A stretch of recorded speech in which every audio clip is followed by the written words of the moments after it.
नाशिक विधान परिषद निवडणुकीत नरेंद्र दराडे जिंकावेत अशी लोकांची इच्छा नव्हती असं मंत्री गिरीश महाजन यांनी म्हटलंय। उमेदवार बदलण्याची विनंती आपण उपमुख्यमंत्री एकनाथ शिंदे यांच्याकडे केली होती असाही दावा त्यांनी केलाय। नाशिकमधील बंडखोरी शमवण्यासाठी शेवटपर्यंत प्रयत्न केले मात्र ते यशस्वी ठरले नाहीत असंही त्यांनी सांगितलंय। शिवसेनेच्या पराभवाचं प्रमुख कारण म्हणून दराडेंच्या उमेदवारीकडेच त्यांनी अप्रत्यक्षपणे बोट दाखवलंय। नाशिक विधान परिषद निवडणुकीतील पराभवानंतर भाजप नेते गिरीश महाजन यांनी स्पष्ट भूमिका मांडली आहे। झी 24 तासच्या to the point with Kamlesh Sutar या मुलाखतीत महाजन बोलत होते।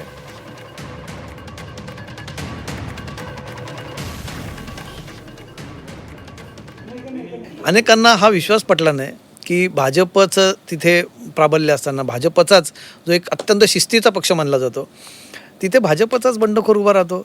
हे काय गणित समजलं नाही जरा। महाराष्ट्र गणेश गीतेंनी माघार घेतली होती माझ्या सांगण्यावरून, पण गोकुळ गीते राहून गेलेत, खरं आहे। कसे राहून गेलो तुमच्या तुम्ही काय म्हणतात, तुम्ही संकटमोचक आहात आणि संकटमोचकाकडनं इतकं छोटं संकट पण नाही खूप प्रयत्न झाले होते। हे बघा, मला आपल्याला मी सांगेल, जे दराडे आहेत उमेदवार त्यांनाही माहिती आहे आम्ही काय केलं। दादा भुसे होते, आमचे उदय सामंत होते आणि शिंदे साहेबांनाही माहिती आहे आम्ही शेवटपर्यंत किती प्रयत्न केले, पण लोकांचीच इच्छा नव्हती। लोकांना सोडायचं की नाही, कारण दराडेंचा थोडा संपर्कमध्ये राहिला नाही, ते एक दोन वेळा निवडून आलेत पण त्यांनी संपर्क ठेवला नाही, हे लोक सगळे बोलून दाखवायचे। आणि म्हणून मी शिंदे साहेबांनाही बोललो होतो की आपण उमेदवार बदलला तर थोडं बरं होईल। मी 2-3 वेळा जाऊन बोललो की तुम्ही साहेब उमेदवार बदलून टाका, याला मत द्यायला कोणी फार खुश नाही आहेत, तयार नाही आहेत। अगदी स्पष्ट सांगतो आज। हो, मी विचारा शिंदे साहेब, ते पण सांगतील।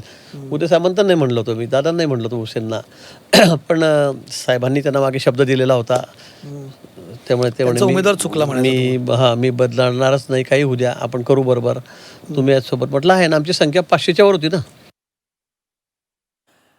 तर गिरीश महाजनांनी काय दावा केलाय ते आपण ऐकलंय आणि त्यावर साहजिकच प्रतिक्रिया महत्त्वाची आहे ती म्हणजे नरेंद्र दराडे यांची। आणि यावर बोलण्यासाठी नरेंद्र दराडे आता आपल्या सोबत आहेत। दराडेजी, तुम्ही जिंकावेत अशी लोकांची इच्छा नव्हती असा दावा गिरीश महाजन यांनी केलेला आहे, तुम्हाला पटतो हा दावा?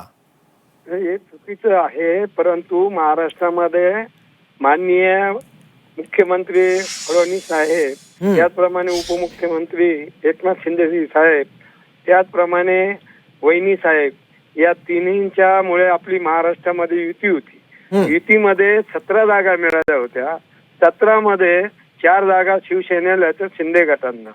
आणि एवढं असताना सुद्धा ज्यांनी त्यांनी सांगितलं की हे कॅम्पला सर्व युतीचे माननीय गिरीश भाऊ, माननीय उदय सामंत साहेब, त्याचप्रमाणे सर्व नेते, राष्ट्रवादीचे समीर भुजबळ, सर्व असताना हे 477 मत युतीचे असताना या वेळेस कॅम्पमध्ये स्वतः मोठे साहेब आमचे गुरु एकनाथ शिंदे साहेब आले, सकाळी हवी घेतली। त्यावेळेस गिरीश महाजन साहेबांनी सुद्धा विनंती केली, सर्वांनी विनंती केली आणि एवढा असताना सुद्धा अचानक सर्वांनी प्रचार केला आणि अचानक यांनीच काय केलं हे कळलंच नाही मला। काय म्हणजे काय युती धर्म पाळला नाही त्यांनी? कारण आता ते म्हणतात की लोकांची इच्छा नव्हती की तुम्ही यावं, तुमच्या उमेदवारीवर लोक खुश नव्हती आणि त्यांनी उमेदवार बदलण्याची विनंती शिंदेंना केली होती असंही महाजनांनी म्हटलंय। युतीचा धर्मच पाळला नाही ना, जे मेन माणसं होते त्यांनी धर्म पाळला नाही। आमच्या शिंदे साहेबांनी त्यांना रिक्वेस्ट केली, त्यांना त्यांच्या नावाने फोन केले, त्यांना सांगितलं आणि युतीचा धर्म पाळला असता सर्व महाराष्ट्रामध्ये युतीचा धर्म पाळला आणि नाशिकमध्येच पाळला नाही, हे स्वतः साहेब सांगत होते। काळजी करू नका, काळजी करू नका, माघार घ्यायला लावू, सतत बोलत होते। मग काय समजायचं? मग दराडेजी थोडक्यात उत्तर द्याल, फक्त वेळ कमी आहे, कारण मग तुमचा पराभव कोणामुळे, लोकांमुळे झाला की गिरीश महाजनांमुळे? नाही, युतीमध्ये घात झाला, बाकी काही नाही। ठीक आहे, धन्यवाद दराडेजी आपल्या प्रतिक्रियेबद्दल।